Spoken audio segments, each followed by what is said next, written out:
everyone, welcome to the modding video for Clock Tower 1 on the Super Famicom. This won't be a very in-depth video, not much configuration kind of stuff that I normally would do in a video like this, more just a little bit of a rundown of the couple of mods that I'll be using. I'm going to have my notes up here like I usually do, but I'm going to have my browser up on this side this time instead of a game install folder. So in this video we'll be setting up mods for Clock Tower 1. This is the Super Famicom or Japanese Super Nintendo version. Any links that are covered in this video will be in the description below. So the first mod I want to cover is a translation patch English. And you can get this off of romhacking.net. So we're going to go ahead and open up that page so you can see what you need to be looking for. I'll put these links all in the description as I indicated. These are just here for my own use and to remind me to put them there. So this is the different mods are all listed here basically from this link. You can get the Deluxe mod here, but I also have a separate link for it down here. But this will give you the option of getting other languages. You don't have to get English. The game's text dialogue is in Japanese, so I recommend patching it to English or whatever your language is, unless you like having no idea what is going on in games you play. The link provided will take you to a page that lists all the available translated languages you can use. So you got, multiple choices here. And the English one will be the EN. There are different ways to go about patching ROMs, so let me know if you need help. You'll need a utility program like Lunar IPS provided on the romhacking.net site to do this. You can find it at the link below, which will be this link. This is Lunar IPS, and it's just a simple little window that looks like this. And this is how you apply a patch. You would be using the create if you were making a patch to let people use. And it tells you, it wants you to pick the patch file, which would be this, or whatever you're downloading to use as a mod. It wants you to apply that file or pick that file first, and then you need to pick your game ROM, and then it will patch it, and that's it. Simple process, no big deal. This is a tiny small program. There's the author. Safe to use. You're getting it directly from romhacking.net. I've used it. This is what I use to patch my ROMs. So you will need that. Anything else? No, nothing else to say about that. Okay, and then the next mod I'm going to be using here is the Clock Tower Deluxe version 2.0. And if I click this, it'll just take me there, so I'll just open it directly. So a little preface on this.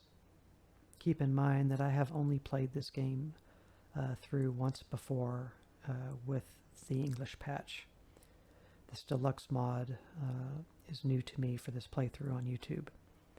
I feel it is the most complete way to play the game, so that is why I'm using it. I'll give you a description here. This is taken right from the mod author's description on romhacking.net. This patch adds mouse support as well as new content from the PlayStation port to the Super NES original. There are also lots of improvements like bug fixes and the ability to run through stairs. Speed up the credits along with faster health regeneration. Recent additions include a refined chase system coupled with new hiding places and weapons. Your save file is also now protected in case you accidentally choose new game at the main menu. So we will be playing this with a mouse, which is great, as controlling the cursor with the D-pad or an analog stick isn't fun. The new content mentioned is referring to content ported over from Clock Tower 1 First Fear port of the original version we are playing. I have not played the First Fear version, so I don't know anything about it or its extra content. Being able to run through stairs means you can now run up and down stairs. In the original Super Famicom version, you have to walk up and down stairs. When you kneel, sit down with your character, you can slowly regenerate your health. With this mod, that process is sped up.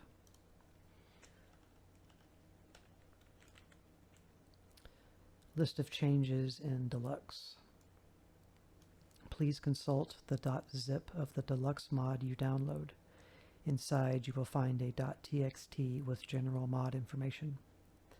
There is also a xlsx file that includes all the changes in detail. The easiest way to view this .xlsx file is to go to docs.google.com. I would open that, but I have documents in there that I might not want to show in the video, so I'm not going to show personal files.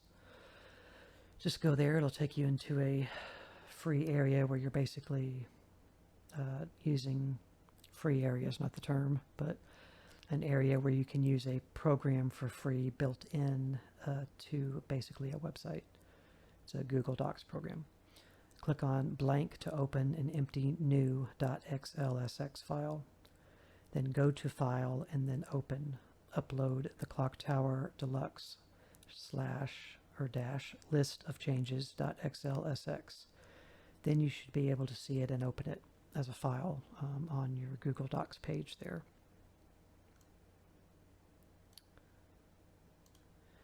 The .xlsx indicates that there are future plans to add or fix more things in the game. This mod is fully usable as it is, but the modder is not finished updating it. Patch warnings. Make sure that you apply the translation patch English or the other ones first before you apply the Clock Tower Deluxe mod. You have to do it in that order. Make sure your translation patch for your language is supported by the Clock Tower Deluxe mod. The supported translation patches are as follows: Chinese, English, French, German, Korean, Portuguese, Spanish, and Turkish. If you scroll down here, we'll actually look at this together because it's needs to be mentioned. A lot of this is just the same stuff I've already said to you. So if you look, let me reopen this page. Get back down to where I am so I don't get lost in my document. So if you look here on the translations that are available, there's 5. English, like here, let's start here. So this is Espanol, Spanish, so there's Spanish. Let's put a ... ZH is Chinese. KO's Korean. TR, I think, would be Turkish. And then EN is English. So then that still leaves French, German, and Portuguese unaccounted for. But the mod maker of Clock Tower Deluxe says those 3 that are not indicated here to be downloadable are supported. So I don't know what that means. I don't know where you're supposed to get those, because if they were available, they should be here. If you need help with that, by all means ask me, and I'll try to find out for you. And I don't mind, but I'll ask the developer. I mean, I don't have a personal backline to this guy. I'll just try to reach out for him, for you, and find out where you can get French, German, and Portuguese if you want to use those. but if you are just seeking out English, which probably most people will, then you're all good. So that's worth mentioning. 6, 7, 8, 3, yeah. Or 5, 6, 7, yeah, 3. 3 of them are not accounted for out of the 5 that are available on romhacking.net. So, okay, let's continue here. So yes, let me reiterate. And be aware, as the file here states, I've edited that part out just to shorten it, but he states spoiler warnings. So yes, if you don't want to spoil anything for yourself, don't look at that .xlsx, because it's going to break down a lot of things that will give away some of the gameplay, or, you know, kind of let you peek behind the curtain before you've played it. But reiterate, make sure to install the translation patch first before you try to install the Deluxe. You can use the both the patches can be applied with the where is it? The Lunar IPS, but you need to do them in that order. Alright, you will know you have successfully installed the Deluxe mod because, as you will see the word Deluxe under the words Clock Tower on the title screen. If you already watched the introduction video before you watch the modding video here, then you'll already see an example of that. That will let you know you've patched it correctly. So let's discuss some controls here, as they will be different, as I won't be using a gamepad. I'll be using a mouse strictly. So this will be a mouse-driven game using the Clock Tower Deluxe mod. Make sure in your emulator that you have the Use SNES mouse option enabled in your input settings. Just look for that in your input, because you'll probably have to switch from gamepad to mouse. And I actually believe if you are using the mouse functionality, that the gamepad doesn't work at all. Like, there's no input that you can give to it. It's strictly your mouse, which you don't need to do anyway. So those controls will turn into this. Your left mouse click will make you walk or interact with items or doors of the such. The right mouse click will make you stop walking or not panic. Panic is, I don't know if that's the proper term, but it makes your character, Jennifer Simpson, sit on the ground, or kind of, yeah, she sits down on the ground, and it's basically a way for you to regenerate your health, because you can take damage but not die immediately. But there's no healing items from what I remember. The select button on the gamepad cycles between 3 modes of cursor speed when using a gamepad. This is default behavior even on the Super Famicom version, unmodded. Some people even familiar with this game may not know that you can do that. But when you're playing the game, you just press select and the cursor will move quicker, slower, and then slowest. Using the Deluxe mod with the mouse, I found that select, or the keybind in the emulator for select, doesn't do anything. The mouse was too wild for me in its movement. I had to lower my DPI settings on my mouse to around 200 DPI. You may have to go into Windows mouse settings and lower your mouse speed there, like I'll show you here. Go into your mouse, additional mouse options, and go over to pointer options, and you may have to move this from the middle to like the middle here, or slower, to get the mouse in your emulator to be better controllable, because there's no way to alter the movement of the mouse in the emulators that I know of, at least not the one I'm using. So you can do it by this means, or if your mouse is fancy enough, then you can adjust your DPI settings through your mouse that way, which would be preferable than doing this. Okay. And to also add to that, I do not know if the select function is intended to make the mouse cursor move slower when using the mouse. I don't think the modder really indicated that. He says adds mouse support, but he doesn't say that you can do anything about that. And yeah, I was also missing here. I said it, but I forgot to reiterate on it. The running through stairs just means you can run up and down stairs. That's what he means, not through them. He means up and down them. And then yes, when you do the panic or the sit down mode, I guess you regenerate your health a little quicker than you do normally, which is arguably slow. I remember when I did play this game the first time and I did sit down to regenerate health, I would also use the keybind to fast forward the speed of the game through the emulator because that's how slow it was. So this will probably put it at a more manageable time waiting period. So yeah, I don't know if the select should work. So if you're using the mouse, just ignore the select. All you need to worry about is your left-right click. And yeah, that would be about it. It's also worth mentioning that's not really broken down this way, is that left click is also for running.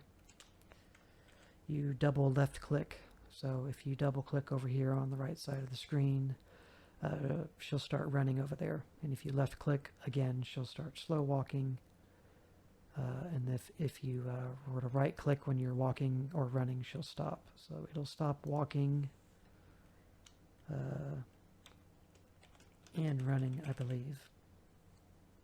When you do it when you run, it may only make you start walking, but it may also make you completely stop running. But either way, you can run in this game, and it's not really mentioned through, because this is copied from the notes, not here, but in the zip file of the mod. See if I can read the README from here. Yeah, I can.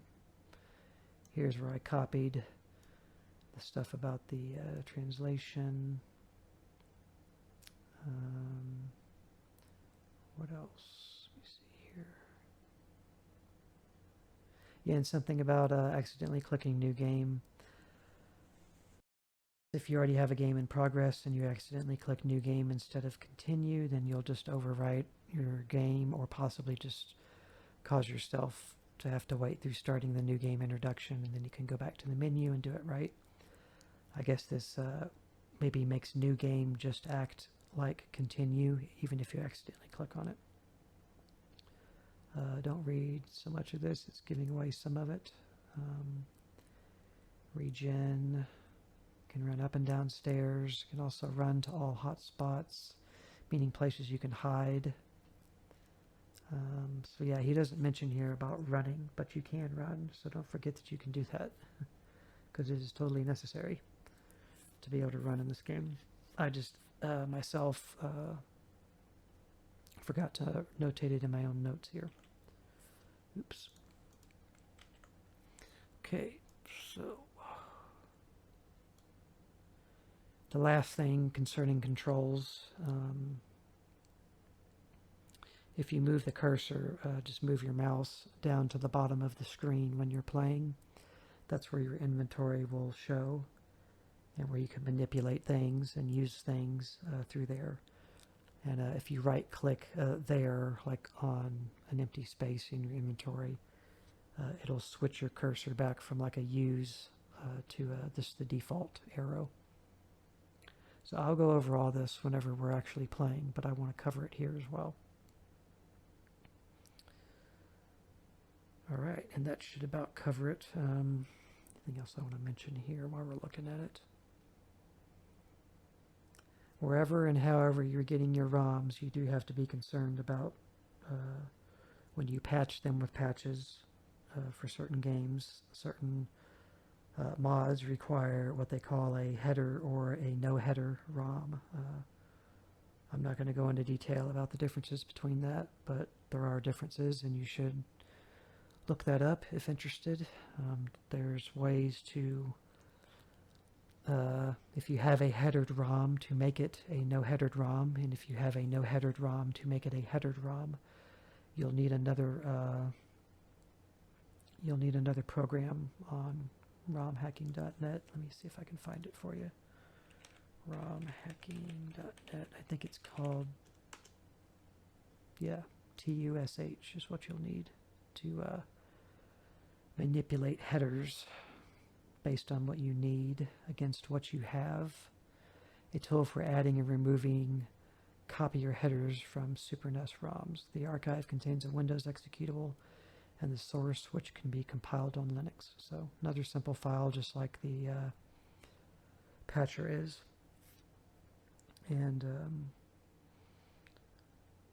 actually, I think until I was messing with patching Clock Tower, I didn't learn or know about this. So there you go. There's some extra information for you. This will help you put headers and take headers off of ROMs, at least for Super Nintendo ROMs. Alright, so thank you for your interest. Actually, before I say that, let me look here. You can open the README directly from these pages on here without even downloading it. And description. This gives you information about what's required of the ROM that you have. So see, this one says we're looking at the Deluxe mod here. It requires the Clock Tower Japanese ROM, and it needs to be a no intro or a no header, essentially. ROM gives you the breakdown of detailed information. There's the README file again, some screenshots of the game, how they might relate to what the mod does. Talks about the person that made it, what type of mod it is. This is where you will find the download link for the mods on this site. Just look for download. And then there's also user reviews down here where people post titles, who they are, when, what version of the game they used, or what version of the mod they used, and then if they recommend it, and you can add your own reviews here if you sign in and make an account. romhacking.net may sound suspicious to people who don't know anything, but it's completely safe. This is not an ad-heavy site or anything. You're not going to get any viruses from here or anything like that. This is not a site to download ROMs or emulators. It is a site to strictly download mods made for ROMs. And you can download free utilities, like I've mentioned, to help you mod these games. So nothing illegal you're doing here, no trouble. You're going to get a safe website to use. Highly recommend it. If you're playing using emulators, Super Nintendo, Nintendo, it doesn't matter really what system it is. It's a good idea to come here and search your game that you're playing and see what's available. Because there's translation patches, there's things that add things, make graphics better, fix bugs and issues. So highly recommend it. So thank you for your interest in all the information I've compiled for Clock Tower 1 on the Super Famicom. I hope it will be useful to someone out there watching this. Enjoy the playthrough, as we will be getting into the gameplay segment in the next video. I'll see you in the next video. Thank you. Bye.